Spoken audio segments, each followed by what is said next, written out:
KTV Originals। নমস্কার, শুরু করছি ডিয়ার লটারি প্রেজেন্ট কালার বার। আর কালার বারে আজকে নিয়ে এসেছি নতুন একটা বিনোদনের খবর। নতুন একটি বাংলা ছবি আসছে বহুরূপ। সেই বহুরূপেরই আজকে অফিসিয়াল অ্যানাউন্সমেন্ট। সোহম এবং ঋধিকা জুটির নতুন এই ছবি সম্পর্কে কি বলছেন কলাকুশলীরা, আসুন এক ঝলকে দেখে নিই।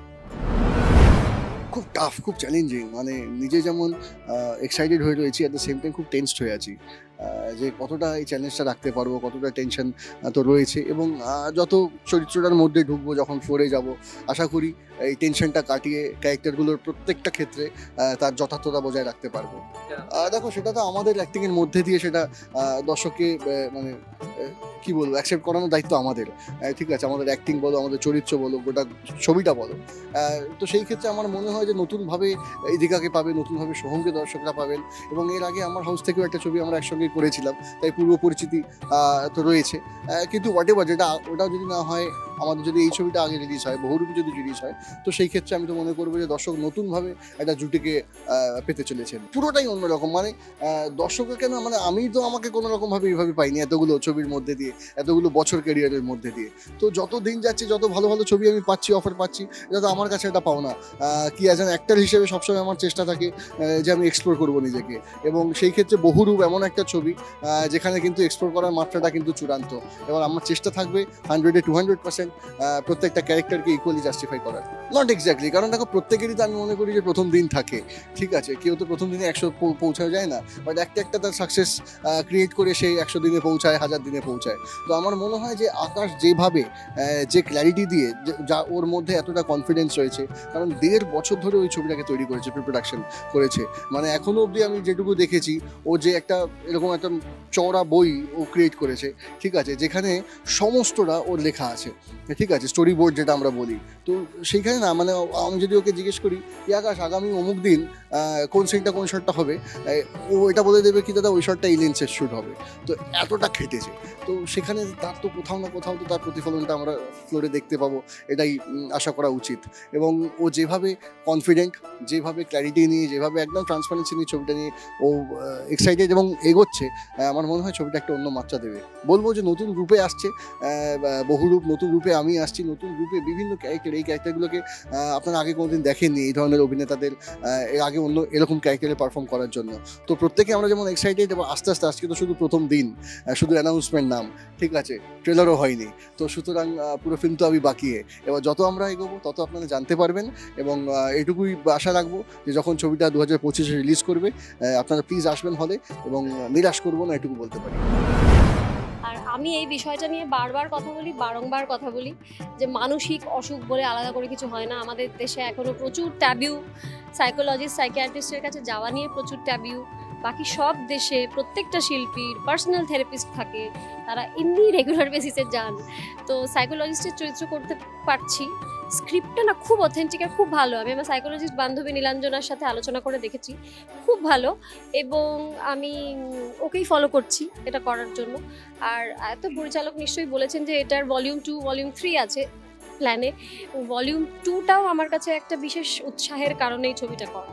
ভলিউম 2তে এই সাইকোলজিস্টের চরিত্রটি থ্রিলের সাথে জড়িয়ে পড়ছে, শুধু সাইকোলজিস্ট হিসেবেই থেকে যাচ্ছে না। তো সেই থ্রিলটা সম্পর্কে তো থ্রিলারে কিছু বলা যায় না, তাই বলতে পারবো না।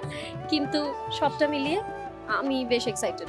আমি বলছি যে সিনটা পড়ে আমি হ্যাঁ বলেছি ছবিটাতে, সেই সিনটা সত্যি প্রশংসনীয়ভাবে ভালো লেখা হয়েছে।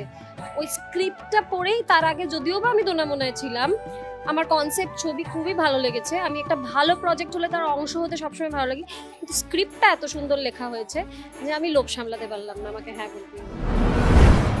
রিসার্চ বলতে আমি আর আমার বন্ধু করেছি, যে স্ক্রিপ্টটা করেছে নীলাদ্রি।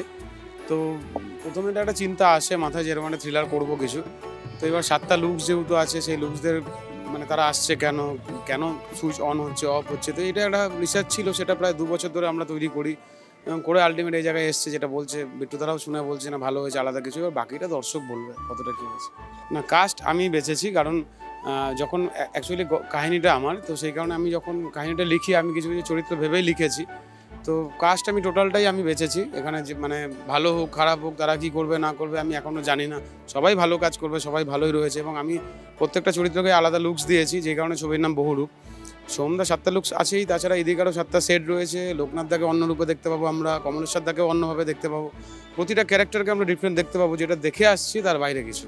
গল্পের বিষয়ে এটা বলবো যে এটা থ্রিলার ঘরানার ছবি, কিন্তু তাও এতে প্রেম ভালোবাসা বিরহ সবটাই আছে। এটা একটা অভিনেতার গল্প এবং একটা অভিনেতার অভিনয় জীবনের বাইরেও যে একটা জীবন থাকে এবং সেটা তার লাইফে কি এফেক্ট ফেলতে পারে তার উপর বেস করে এই গল্পটা।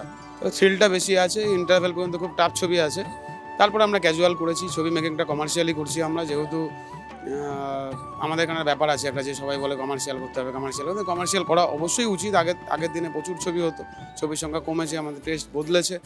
তো অ্যাকচুয়ালি বাংলা ইন্ডাস্ট্রির ছবি করছি, কিন্তু তাও আমি একটু সাউথ হলিউড প্যাটার্ন এনেছি, মানে সেটা শর্ট টেকিং হোক কিংবা সেটা গল্প বাঁধাতে হোক, তবে ইজিলি লোকে নিতে পারবে সেটাও মেনটেন করেছি আমি। হ্যাঁ, বেসিক্যালি আমি প্রথম যখন এই চরিত্রটা লিখি, মানে ইদিকাকে আমরা ডিফারেন্ট পাবো, ওকে এমন একটা নামে পাবো যেটা বাংলা ইন্ডাস্ট্রিতে এখনও কেউ করেনি, যেভাবে ওকে পাবো। তো আমি যখন গল্পটা লিখি তখন অলরেডি ইদিকা আমার মাথাতেই ছিল, আমি ইদিকাকে ভেবেই পোর্ট্রেট করি। তারপর আমি খুঁজছিলাম যে হিরো কে আছে, কে ভালো সেটা করতে পারবে, গল্পকে ধরতে পারবে, কারণ টাফ গল্প আছে, এতগুলো লুকস আছে। তো তারপর আমার যে চিফ করছে সৌমেন মণ্ডল, সে আমাকে বিট্টুদার কথা সাজেস্ট করে এবং আমি বিট্টুদার সাথে যখন বসি অনেক আশা নিয়ে বসি যে সে কি বলবে। তো আলটিমেট সে যখন লাইক করে এবং চ্যালেঞ্জটা নেয়, তো দেন আমি বিট্টুদার ইদিকাকে নিয়ে এগিয়ে যাই, মুভ করি। আমার চরিত্রটা হচ্ছে এখানে একজন আদতে কবি, কিন্তু সে তার অস্ত্র হিসেবে সিনেমা শিল্পটাকেই বেছে নেয়। মানে একজন ব্যর্থ কবি এবং ব্যর্থ শৈল্পিক মনোভাবাপন্ন একজন মানুষ, যে একটা শিল্প সৃষ্টি করতে গিয়েছিল, কিন্তু পারিপার্শ্বিক বা তথাকথিত প্রভাবশালী মানুষেরা বা সমাজ ব্যবস্থা সেটা অচিরেই বিনষ্ট করে। ফলত এইরকম একটা লোক যে মানে বীজ অঙ্কুর অবস্থায় থেকে যায়, কখনোই চারা গাছ হতে পারে না, এরকম একজন ব্যর্থ হতাশ বিমর্ষ মানুষেরই একটি চরিত্র, যে সিনেমা নির্দেশনার কাজ শুরু করবে বলেই ভেবেছিল তার শৈল্পিক অস্ত্র হিসেবে। সেখানে সে একজনকে হাতিয়ার করে, যে আমাদের এই ছবির মূল প্রোটাগনিস্ট, যেটা যার নামই এই ছবিটা, সোহম যে পার্টটা করছি। তো ফলত এই দুজনের একটা সম্পর্ক আছে এবং সেই নিয়ে ঘটনাক্রম এগোয়। তো বহুরূপে আমার মনে হয় যে চরিত্রটা একটা সিগনিফিকেন্ট আছে এবং অনেক কিছু করারও আছে, মানে পুরো ছবিটা জুড়েই তাই, কারণ এর চিত্রনাট্যটা খুবই ইন্টারেস্টিং, মানে তার চলন, তার ডায়লগ প্যাটার্ন, তার ফর্ম, সবটাই খুব ইন্টারেস্টিং বলে মনে হয়েছে, মানে যেটা আমাদের এই ছবির ক্ষেত্রে একটা ট্রিগার পয়েন্ট হতে চাই মানে চলেছে আর কি। আর নির্দেশক আকাশ মালাকার, তার এটা প্রথম ছবি, সেই প্রথম ছবি হিসেবে বোঝা যায় যে একজন স্ট্রাগলিং ডিরেক্টর আমাদের এই তথাকথিত সমাজে তথাকথিত ইন্ডাস্ট্রিতে কি করে সারভাইভ করে, কি করে তার প্রথম ছবি নিয়ে চলতে পারে বা আদৌ চলতে পারে কি না, মানে যেসব অনেক প্রতিকূলতার বিষয় এখানে উঠে আসে এবং তার উল্টো দিকের অত্যন্ত কঠিন শক্তিশালী যে একটা কংক্রিটের প্রভাব থাকে, সেটাকে ভেদ করা আদৌ সম্ভব হয় কিনা, সেই নিয়েই এই ছবির বিষয়বস্তু। খুবই ইন্টারেস্টিং, মানে তার চলন, অভিনয়, প্যাটার্ন সবটাই খুবই আমার কাছে খুব ইন্টারেস্টিং বলে মনে হয়েছে। প্রথম কথা বলবো, যে কোনো লাকিয়েস্ট পার্সন হলে এই স্ক্রিপ্টটা পায়। I am one of them, I think I am very lucky. Akash ওর সাথে আমার প্রথম কাজ, ও হয়তো এর আগেও একটা ফিল্ম করেছে, বাট এটা ওর সেকেন্ড কাজ। আর প্রোডাকশন হাউসের সাথেও আমার এসবি প্রোডাকশনের সাথে চন্দনবাবু আর সুশান্ত দা এরা আমাকে অ্যাপ্রোচ করেছে। যখন আমাকে বললো, আমি তখন প্রথমে স্ক্রিপ্ট চাই, স্ক্রিপ্টটা পড়লাম, আমার খুব ভালো লেগেছে, পরে আমি রাজি হই। তো যে কোনো, আমি একটু আগেও যেটা বলছিলাম, যে কোনো লোভি মেকআপ আর্টিস্ট আমার মতো, আর যেহেতু ছবিটার নাম বহু রূপ, তো নামেতেই বুঝতে পারছো যে রূপের অনেক খেলা আছে, তো তখন আমি রাজি হয়ে যাই এবং স্ক্রিপ্টটা পড়ে আমি চেষ্টা করছি যে পাবলিককে বোকা বানানোর, যদি বানাতে পারি তবেই সাকসেস। তো এটাই আমার আর কি প্রাপ্তি। আই এম ভেরি লাকি কি এই ছবিটা পাওয়ার জন্য। না, আমি সোহমের সাথে অনেক কাজ করেছি, তার মধ্যে মানে ঠিক এরকমই একটা ধরনের ছবি ছিল, সেটা হচ্ছে তোমার অমানুষে সোম অত্যন্ত ভালো অভিনয় করেছিল এবং আমরা সবাই জানি he is a excellent actor. তো তো যেহেতু এই বহুরূপে তো সোহমকে পেয়েছি, that is also a good part আমার জন্য। কি শুধু মেকআপ করলেই তো হলো না, মেকআপটাকে ক্যারি করারও একটা ক্ষমতা এবং সে মানে পায়, আরও বেটার প্রকাশ পায় যখন মানে ক্যারেক্টারগুলো, মেকআপগুলো যখন সেই চরিত্রগুলোকে তার অভিনেতা ভালো করে ফুটিয়ে তুলতে পারে। তো সেক্ষেত্রে I am also again I am saying lucky কি সেক্ষেত্রে আমি সোহমকে পাচ্ছি। তার সাথে Idika is a fantabulous actress right now. She is a most upcoming heroine আমাদের এখনকার মধ্যে। ও ভীষণ ডেডিকেটেড। আমি ওর সাথে অলমোস্ট আরেকটা মুভিতে কাজ করছি, খাদান বলে। তো ও ভীষণই, আমি মনে করছি যে এই জুটিটা ভীষণভাবে ক্লিক করবে এবং পাবলিক নেবে আর কি। এবং এখানে এদের দুজনের মারাত্মক অভিনয় আছে। কি আছে না আছে কিছু বলবো না, বিকজ অফ এখন এটা যা শুরু আমাদের। তোমরা মুভিটা যখন আসবে, তার ট্রেলার বেরোবে, সব কিছু বেরোবে, দেখতে পাবে, তখন আশা করবে। এবং যদি আমাদেরও কাজের কিছু যদি মনে হয় নিশ্চয়ই সমালোচনা করবে। প্রথমেই বলি, এই চরিত্রটা হচ্ছে একটা এসসিপি পুলিশ অফিসারের, ইনভেস্টিগেটিং অফিসার। এই ছবিটাতে বলে দিলে তো পরিষ্কার হয়ে যায়, কিন্তু এই ছবিটাতে কয়েকটা মার্ডার আছে। সেই মার্ডারগুলোর ইনভেস্টিগেটিং অফিসার আমি, মানে অরুণ কুমার রয় যে চরিত্রটা আমি প্লে করছি। সো এই চরিত্রটা আমি একটাই কথা বলবো, এর আগে আমাকে যে যে চরিত্রগুলো আপনারা দেখে এসছেন বা দর্শক যেই চরিত্রগুলো দেখে এসেছে এতদিনে, টোটালটাই নেগেটিভ বা খলনায়কের চরিত্র আমাকে দেখে এসছে। এইটা টোটালটাই একটা পজিটিভ চরিত্র। প্রত্যেকের কাছে, যেমন আমাদের সোমনাথ কুণ্ডু আমাদের মেকআপ আর্টিস্ট, তার কাছে যেমন একটা চ্যালেঞ্জিং, আমাদের সোহমের কাছে যেমন চ্যালেঞ্জিং, ইদিকার কাছে চ্যালেঞ্জিং, আমার কাছেও এটা খুবই চ্যালেঞ্জিং একটি ক্যারেক্টার। আর আকাশ, আমার ছোট ভাই আকাশ মালাকার, এই ছবির যে পরিচালক বা আমাদের ক্যাপ্টেন অফ দ্য শিপ যাকে বলি, সে দায়িত্ব নিয়ে এই অরুণ কুমার রয় চরিত্রটা আমার হাতে তুলে দিয়েছে। এই চরিত্রটাকে আমি বিশ্বাসযোগ্যতায় নিয়ে যাওয়ার প্রাণপণ চেষ্টা করব।